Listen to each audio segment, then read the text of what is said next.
Hello दोस्तों, स्वागत है आपका एक बार फिर से कमल एकेडमिक कोच में। आइए आज फिर से कुछ नया सीखते हैं। Good morning, student. Here I am Kusmalata. Today we are going to study 11th chapter of science. The name of this chapter is air and water. This chapter is divided into two videos. In this video we have studied about the air. The learning points are atmosphere, layers of atmosphere, composition of air, properties of air and its uses, and air pollution. बच्चों, क्या कभी आपने सोचा है कि अर्थ पर ही life possible क्यों है? क्या मार्स या मून पर भी लाइफ है? यदि नहीं है तो क्यों नहीं है? जीवित रहने के लिए एयर हमारे जीवन की पहली आवश्यकता है। वाटर के बिना हम कुछ समय जीवित रह सकते हैं, पर वायु या एयर के बिना हम एक पल भी जीवित नहीं रह सकते। हमारी अर्थ पर सफिशिएंट अमाउंट में एयर और वाटर है। इसी कारण से यहाँ बर्ड्स, एनिमल्स, प्लांट, ट्रीज और यहाँ तक कि ह्यूमन लाइफ का जीवन है। First we have studied about the atmosphere. Air is a mixture of gases. Our Earth is surrounded by these gases in the form of an envelope known as the atmosphere. It extends up to several hundreds of kilometers above the Earth. Air जो है वो gases का mixture होता है। हमारी अर्थ चारों ओर से जो घिरी हुई है वो एटमॉस्फेयर का ही एक ब्लैंकेट जैसा है, जिसने हमारी अर्थ को चारों ओर से घेर रखा है। ये सेवरल 100 किलोमीटर से भी ऊपर तक फैली हुई है। All living organisms need air to survive. So, if there was no air, there would have been no life on the earth. सभी लिविंग जो ऑर्गेनिज्म होते हैं उन सबको जीवित रहने के लिए या सर्वाइव करने के लिए एयर की ज़रूरत पड़ती है। तो अगर एयर नहीं होगी तो अर्थ पर लाइफ पॉसिबल है ही नहीं बिल्कुल। The atmosphere is thicker at the sea level and its thickness decreases with the height. During the day, the earth traps some part of the sun's heat and reflects a large part back to the atmosphere. The atmosphere reflects it back to the earth partially to give us warmth during night time. जो atmosphere या वायुमंडल है उसकी thickness जो है वो सी level पर बहुत ज़्यादा होती है, वो बहुत ज़्यादा थिकर होता है सी लेवल पर। और जैसे जैसे सी लेवल से इसकी हाइट बढ़ती जाती है इसकी थिकनेस जो है वो कम होती जाती है। दिन के समय अर्थ सन की हीट का कुछ पार्ट जो है ट्रैप कर लेती है और उसका ज़्यादातर पार्ट जो है वो एटमॉस्फेयर में रिफ्लेक्ट कर देती है। नाइट टाइम में ये जो एटमॉस्फेयर है, जो रिफ्लेक्ट की हुई जो लाइट होती है उस लाइट को दोबारा वापस अर्थ पर कुछ पार्ट उसका जो है पार्शियली जो है रिफ्लेक्ट कर देता है अर्थ पर। Now we have studied about the layers of atmosphere. Atmosphere is not uniform, so it is distinguished as many layers. Let us learn about the lower four layers, which have no more influence on living beings. Atmosphere को 4 layers में divide किया गया है। First layer है troposphere. This lower most layer of the atmosphere, troposphere, is needed bye all living things. Air is the densest here as compared to other layers. It is about 0 to 15 kilometer thickness. All the water in the atmosphere along with the gases like oxygen, nitrogen and carbon dioxide are present in it. Atmosphere की सबसे निचली layer को troposphere कहा जाता है, जो कि सभी लिविंग थिंग्स के लिए आवश्यक है। इसमें एयर जो है बहुत ज़्यादा डेंसेट होती है, बहुत ज़्यादा घनी होती है। इसकी थिकनेस जो है वो 0 से लेकर 15 किलोमीटर तक है। एटमॉस्फेयर का वाटर के साथ साथ जो गैसेस होती हैं जैसे ऑक्सीजन, नाइट्रोजन, कार्बन डाइऑक्साइड, वो इसी लेयर में प्रेजेंट होती हैं। Stratosphere, this is the second layer from the earth at 15 to 50 kilometer. Ozone is present in this layer which filters all the harmful UV rays. The air of this layer is very thin. Stratosphere atmosphere की second layer है जो कि अर्थ पर 15 से लेकर 50 kilometre तक पाई जाती है। ओजोन लेयर जो है, ओजोन जो है इसी लेयर के अंदर पाई जाती है जो कि हार्मफुल अल्ट्रावायलेट रेस को फिल्टर करती है। इस लेयर की एयर बहुत ज़्यादा थिन होती है। The third layer is ionosphere. This is present above stratosphere. It is a very thin layer and it and is important for transmitting radio waves. यह लेयर स्ट्रेटोस्फेयर के ऊपर पाई जाती है और यह रेडियो वेव्स की ट्रांसमिटिंग के लिए इम्पोर्टेंट है. The fourth layer is exosphere. There is no air in this layer. Also, Earth gravity is very weak here. Exosphere में एयर बिल्कुल भी नहीं होती है. इसके अलावा अर्थ की जो ग्रेविटी है वो भी यहाँ से बिल्कुल बहुत कमज़ोर हो जाती है. अर्थ की ग्रेविटी ना के बराबर रहती है. Now we have studied about the composition of air. Air is a mixture of gases. It contains about 78% nitrogen, 21% oxygen and 1% other gases.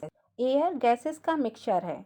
इसमें 78% लगभग 78% नाइट्रोजन, 21% ऑक्सीजन और 1% अदर गैसेस पाई जाती हैं. जो अदर गैसेस हैं उनमें 1% carbon dioxide, organ, hydrogen, helium और neon है. The percentage of dust, smoke, water vapor and air pollutant may vary from place to place. Oxygen most important gas है. सभी लिविंग ऑर्गेनिज्म को ऑक्सीजन जीवित रहने के लिए ऑक्सीजन की आवश्यकता होती है. जो ऑक्सीजन हम लेते हैं उससे फूड बर्न होता है और उसी से हमें एनर्जी प्राप्त होती है. Oxygen is the supporter of combustion, so it is needed for burning of any fuel. Oxygen जलने में सपोर्ट करता है, इसलिए किसी भी फ्यूल को बर्निंग में इसकी ज़रूरत पड़ती है. Nitrogen is an important constituent of our protein, so it is needed by the plants and all animals to make proteins. Nitrogen हमारे प्रोटीन का एक नेसेसरी पार्ट है, इसलिए इसकी ज़रूरत प्लांट्स और एनिमल्स को अपना प्रोटीन बनाने के लिए पड़ती है. Carbon dioxide is needed by the plants for photosynthesis to make food. We all are dependent on plants directly or indirectly for food. Plants को अपना फूड बनाने के लिए कार्बन डाइऑक्साइड की आवश्यकता पड़ती है और वो प्लांट्स अपना जो फूड बनाते हैं वो किस प्रोसेस से बनाते हैं? फोटोसिंथेसिस प्रोसेस से बनाते हैं. हम सभी प्लांट्स पर डायरेक्टली और इनडायरेक्टली डिपेंडेंट हैं. Absence of air or any other matter at a particular place is known as vacuum. किसी भी मैटर या पार्टिकुलर प्लेस पर जहाँ एयर नहीं पाई जाती, एयर अब्सेंस होती है, उसे वैक्यूम कहा जाता है. Now we have studied about the air pollution. Air is said to be polluted if it contains substances that are harmful to animals and plants. These harmful substances are called pollutants. The main pollutants are unburnt carbon particles from fuels, carbon monoxide, sulfur dioxide, nitrogen dioxide and lead. Out of this, sulfur dioxide and nitrogen dioxide gases are even more harmful as they form acid rain when they combine with rainwater. अगर air के साथ में harmful substances मिल जाते हैं तो ये air जो है पॉल्यूटेड हो जाती है, क्योंकि ऐसी पॉल्यूटेड एयर जो है एनिमल्स और प्लांट्स के लिए हार्मफुल होती है. और जो हार्मफुल सब्सटेंसेस इसमें मिलते हैं उसे पॉल्यूटेंट कहा जाता है, जो इसे पॉल्यूट करते हैं. जो मेन पॉल्यूटेंट्स हैं वो हैं आपके फ्यूल से निकले हुए unburn carbon particles, carbon monoxide, sulphur dioxide, nitrogen dioxide और लीड. इन सब में सल्फ़र डाइऑक्साइड और नाइट्रोजन डाइऑक्साइड जो है वो बहुत ज़्यादा हार्मफुल गैसें हैं, क्योंकि ये रेन वाटर के साथ में रिएक्शन करके एसिड रेन करती हैं, जो कि हमारी बॉडी के लिए, हमारी हेल्थ के लिए बहुत ज़्यादा हार्मफुल होती है. Now we have studied about the properties of air. Air has weight and extract pressure. The force of Earth gravity holds the air in our atmosphere. Weight of the air extract a great pressure upon the Earth. Air pressure on the Earth's surface is equal in all directions. We do not feel this pressure because our bodies are supported by an equal pressure from within. Air has weight and occupies space. It has no fixed volume. Air expands on heating. अर्थ की gravity का force air को atmosphere में hold करके रखता है, means पकड़ कर रखता है, उसे गिरने नहीं देता है. एयर एक्सर्ट्स मीन्स हवा का दबाव. एयर एक्सर्ट्स जो है अर्थ पर प्रेशर डालता है, बहुत ज़्यादा प्रेशर डालता है. हवा का दबाव अर्थ सरफेस पर ऑल डायरेक्शंस में इक्वल होता है. इस प्रेशर को फील नहीं कर सकते क्योंकि हमारी बॉडी के अंदर का जो प्रेशर होता है वो और बाहर का ये एयर प्रेशर दोनों इक्वल होते हैं, इसकी वजह से हम इसको फील नहीं कर सकते हैं। एयर में वेट होता है और ये स्पेस घेरती है। इसका वॉल्यूम फिक्स्ड नहीं होता है और एयर हीट करने पर या गर्म होने पर फैलती है। The pressure exerted by an air upon the earth is known as the atmospheric pressure.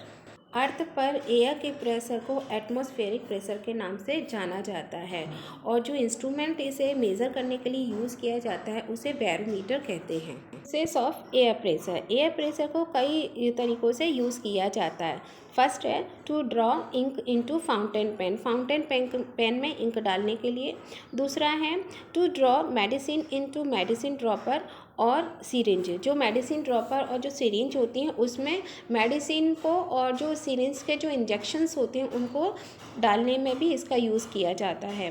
The third one is cycle, car and bus tyres are filled with air for smooth driving. Cycle, car और जो बस tyres होते हैं उनमें air filled की जाती है smooth driving के लिए। The fourth one is to draw water using water pumps and hand pumps.